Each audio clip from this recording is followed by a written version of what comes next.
दोस्तों नमस्कार, मैं के.पी. नंकारी आज की क्लास में आप सबका स्वागत और अभिनंदन करता हूं। दोस्तों, जैसा कि आप सबको पता है कि आज की हमारी क्लास हमारे भारतीय संविधान में राष्ट्रपति को आपातकालीन शक्तियां जो दी गई है उसके बारे में है। ठीक है, तो हमारे भारतीय संविधान में 3 प्रकार के आपातकाल की बात करता है। ठीक है, अनुच्छेद 352 के तहत राष्ट्रीय आपातकाल लगता है। अनुच्छेद 356 के तहत राज्यों में राष्ट्रपति शासन लगता है। अनुच्छेद 360 के तहत आर्थिक आपातकाल लगता है। ठीक है, इसी 3 आपातकाल पे हम विशेष रूप से चर्चा करेंगे। ठीक है, तो ध्यान दीजिए दोस्तों। तो सबसे पहले हम ये जो 3 प्रकार के आपात हैं उसमें सबसे पहला नंबर पे है आपका आपातकालीन उपबंध। ठीक है ना, राष्ट्रीय आपात। ठीक है, इसे बोलते हैं राष्ट्रीय आपात। क्या बोलते हैं इसे? राष्ट्रीय आपातकालीन। ये अनुच्छेद 352 है। ध्यान दीजिए, ये कब लगता है, आपको ये ध्यान देना है कि ये लगता कब है। ठीक है, ध्यान दीजिए, इसका लगने का कारण क्या है। देखिए, युद्ध, बाह्य आक्रमण या सशस्त्र विद्रोह। ध्यान दीजिए, यहाँ पर क्वेश्चन कई बार फंसा चुका है, कई बार बच्चे गलती कर चुके हैं, यहाँ से गलती कर चुके हैं, सशस्त्र विद्रोह से। ठीक है ना, ध्यान दीजिए, बहुत बारीकी समझना आपको।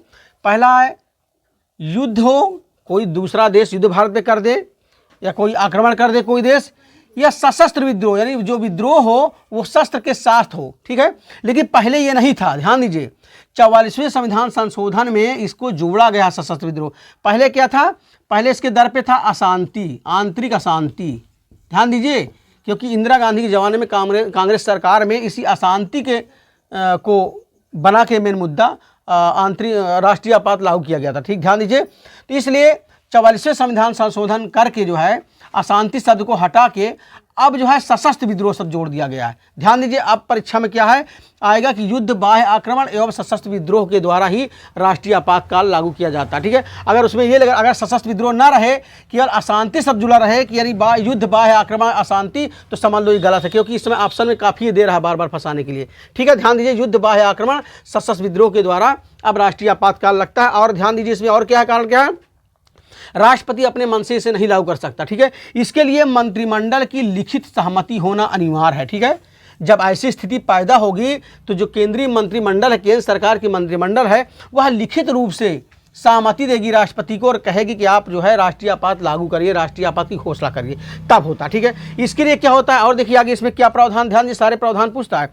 अगला इसमें प्रावधान ये है कि जब राष्ट्रपति आपातकाल लागू कर दे, तो उस आपातकाल को तब माना जाएगा जब 1 माह के भीतर, ध्यान दीजिए, कितने माह के भीतर?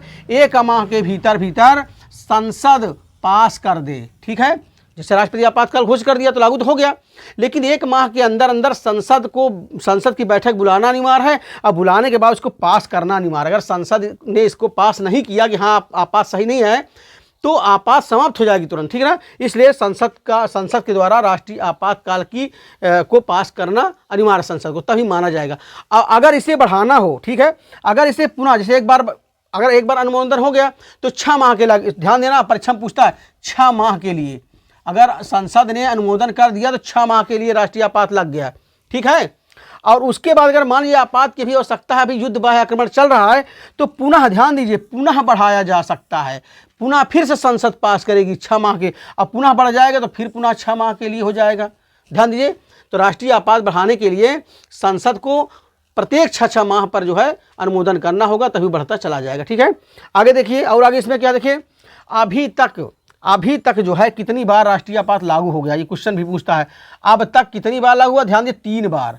अब तक राष्ट्रीय आपात राष्ट्रपति ने 3 बार लागू किया। ध्यान दीजिए, वेरी इंपॉर्टेंट है। पहला है 1962 में भारत और चीन युद्ध के समय। ध्यान दीजिए, 1962 में भारत और चीन युद्ध के समय। दूसरी बार आपातकाल लागू हुआ है 1971 में भारत और पाकिस्तान के युद्ध के समय। ठीक है, और तीसरी बार लागू हुआ है आंतरिक अशांति पर। ध्यान दीजिए, यही शब्द अशांति जो मैं यहाँ बोला हूँ, पहले जब लागू हुआ था उस समय कांग्रेस की सरकार थी। ध्यान दीजिए, ठीक है, कांग्रेस सरकार थी, 1975 में इंदिरा गांधी सरकार थी, उसी समय आंतरिक अशांति के पर लागू हुआ था। ध्यान दीजिए, आंतरिक अशांति पर आपात लागू किया गया था। उसी समय जो सरकार बदली, ठीक है, तो संविधान में 44वां संविधान संशोधन किया गया और ये कहा गया कि आंतरिक अशांति के दर पे नहीं लागू होगा, इसके स्थान पर सशस्त्र विद्रोह सब जोड़ा जाएगी। अगर सशस्त्र विद्रोह यानी शस्त्र के साथ विद्रोह हो तब जाके राष्ट्रीय आपात लागू होगा। ठीक है ना, आंतरिक अशांति पे नहीं। जैसे अभी मणिपुर में सशस्त्र विद्रोह के साथ विद्रोह काफ़ी हुआ है, तो वहाँ पर राष्ट्रपति शासन लागू हो सकता था, ठीक है, लेकिन सरकार ने मैनेज कर लिया, ठीक है। तो ध्यान दीजिए, ये आपका राष्ट्रपति का आपातकाल शक्ति में पहला है, 352 वाला भी आपको पढ़ाएं, ठीक है। अब देखो दूसरा आपात हम क्या पढ़ाते हैं आपको, 356 का, ठीक है ना। चलिए देखते हैं दूसरा। हम दूसरा देखिए क्या है, दूसरा देखिए अनुच्छेद 356 के तहत होता है, ठीक है। इसमें क्या होता है, राष्ट्रपति राज्यों में राष्ट्रपति शासन को लागू करता है। ध्यान दीजिए, अनुच्छेद 356 में राष्ट्रपति राज्यों में राष्ट्रपति शासन लागू करता है, ठीक है ना। कैसे लागू करता है आप लोग आगे पहले देख लीजिए, फिर बताता हूँ राष्ट्रपति शासन क्या है, ठीक है। कब ये लागू करता है, किस स्थिति में लागू करता है, ध्यान दीजिए। कारण, ध्यान दीजिए, राज्यपाल, राज्य का जो एक राज्यपाल होता है, राज्यपाल द्वारा, ठीक है, प्रतिवेदन मिलने पर, राज्यपाल, उस राज्य का एक राज्यपाल होता है जो केंद्र सरकार द्वारा नियुक्त होता है। तो राज्यपाल जब प्रतिवेदन राष्ट्रपति को देता है और वो कहता है कि इस राज्य में संविधान के अनुसार शासन नहीं चल रहा है, संविधान का उल्लंघन हो रहा है, और जब राष्ट्रपति को ऐसा प्रतीत होता है, लगता है कि हाँ संविधान का उल्लंघन हो रहा है, संविधान के अनुसार शासन का संचालन नहीं हो रहा है, तो राष्ट्रपति वहाँ पर उस राज्य में राष्ट्रपति शासन लागू कर देता है और पूरी शक्तियाँ, ठीक है, राष्ट्रपति के अंदर आ जाती है, ठीक है, राष्ट्रपति के नियंत्रण में आ जाती है। लेकिन वहाँ पर जो मंत्रिमंडल होती है वो भंग नहीं होती है, ठीक है। राष्ट्रपति अपने अनुसार संचालन करवाता है, कानून नियम बनवाता है। ध्यान दीजिए, कब लगाता है, ध्यान दीजिए, राष्ट्रपति को जब समाधान हो जाए, ठीक है, कि राज्य का शासन संविधान के उपबंधों के अनुसार नहीं चलता है, ठीक है, तो राष्ट्रपति वहाँ पर राष्ट्रपति शासन लागू करता। लेकिन जब राष्ट्रपति शासन लागू, तो राष्ट्रपति तो दे दिया आदेश कि लागू करने के लिए, लेकिन लागू कब होगा, ध्यान दीजिए, जब आदेश दे देता है तो 2 महीना के अंदर अंदर, 2 महीने के अंदर अंदर, यानी 2 माह के अंदर अंदर, देखिए 2 माह लिखा ना, 2 माह के अंदर अंदर किससे, संसद से अनुमोदन लेना अनिवार्य है, यानी संसद से पास करवाना अनिवार्य है। जब राष्ट्रपति किसी राज्य में राष्ट्रपति शासन लागू कर देता है, ठीक है, तो 2 माह के अंदर अंदर संसद से स्वीकृत लेना अनिवार्य हो जाता है। ध्यान दीजिए, यहाँ पर 2 माह है, और इससे पहले जो राष्ट्रीय आपात आप पढ़े वहाँ पर 1 महीने के बाद करता है, क्योंकि वो इमरजेंसी मामला है, ठीक है।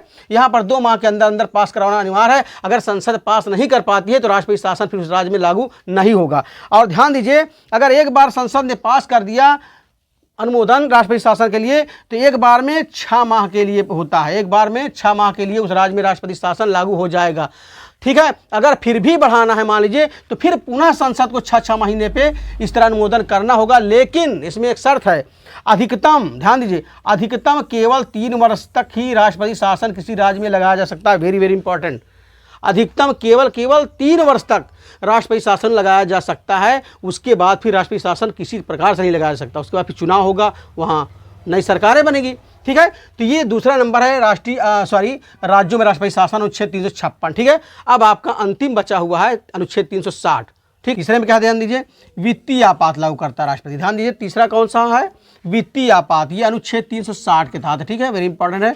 वित्तीय आपात कब राष्ट्रपति लागू करता है, अनुच्छेद 360 के तहत लागू करता है, ठीक है। अनुच्छेद 360 के तहत वित्तीय आपात लागू करता है।